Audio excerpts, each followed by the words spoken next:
Hi అండి. ఈ video చూస్తే సూప్ ఇంత ఈజీగా పెట్టుకోవచ్చా అనిపిస్తుంది మీకు కూడా. కొత్త పెళ్ళైన వాళ్ళు కూడా తొందరగా టేస్టీగా సూప్ పెట్టుకోవచ్చు. ఆయిల్ పోసుకోవాలి ముందు. వెనకట వాళ్ళు పోపు దినుసులు నిండుగా ఉంటే వాళ్ళ సంసారం బాగుందని చూసేవాళ్ళట వాళ్ళ అమ్మ వాళ్ళు. మీరు పోపు డబ్బా లేని వాళ్ళు సంసారం బాగాలేదన్నట్టు కామెంట్ చేయండి. పచ్చిమిర్చి వేసుకోవాలి. 4 పచ్చిమిర్చి, ఒక 5 ఉల్లిగడ్డలు పొడవుగా కట్ చేసుకున్నవి వేసుకోవాలి. పొడవుగా కట్ చేసుకుంటే చాలా బాగుంటుంది చూడడానికి. బాగా ఫ్రై కానివ్వాలి. టీ స్పూన్ పసుపు సూపులో కొంచెం ఉల్లిగడ్డలు ఎక్కువ ఉన్నాయి కాబట్టి పసుపు నేను ముందుగానే వేసాను. కొంచెం పసుపు వాసన రాదు. వేరే కర్రీలో అయితే కూరగాయలు వేసే ముందు వేయండి. బాగా ఫ్రై కానివ్వాలి. Please subscribe my channel. అంతసేపు మనం చింతపండు పులుసు చేసుకుందాం. చింతపండులో దొడ్డుప్పు వేసి ఇలా స్క్రబ్ చేసుకుంటే ఈజీగా ఉంటుంది. దీన్ని స్క్రబ్బింగ్ అంటారో మరి ఏమంటారో కామెంట్ చేయండి, నాకు తెలియదు.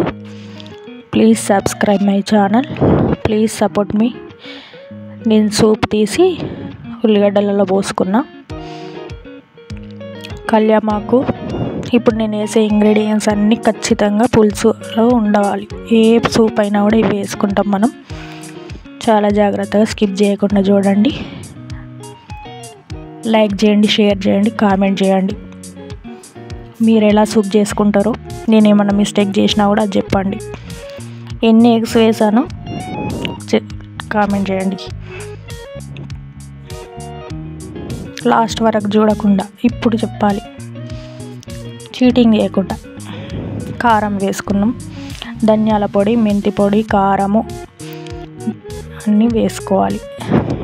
నేను మొత్తం వీడియో బాగా లెంత్ అయిపోతుందని కట్ చేసిన కాబట్టి తొందరగా అయిపోయినట్టు మీకు అనిపిస్తుంది. సూపు మంచిగా దగ్గరికి మరగనివ్వాలి.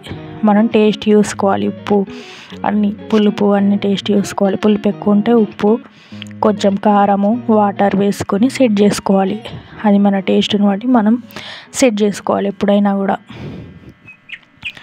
ఒకరు చెప్పిందే కరెక్ట్గా మనం అట్లనే వేసుకుంటూ పోతామనంటే మన టేస్ట్ రాదు.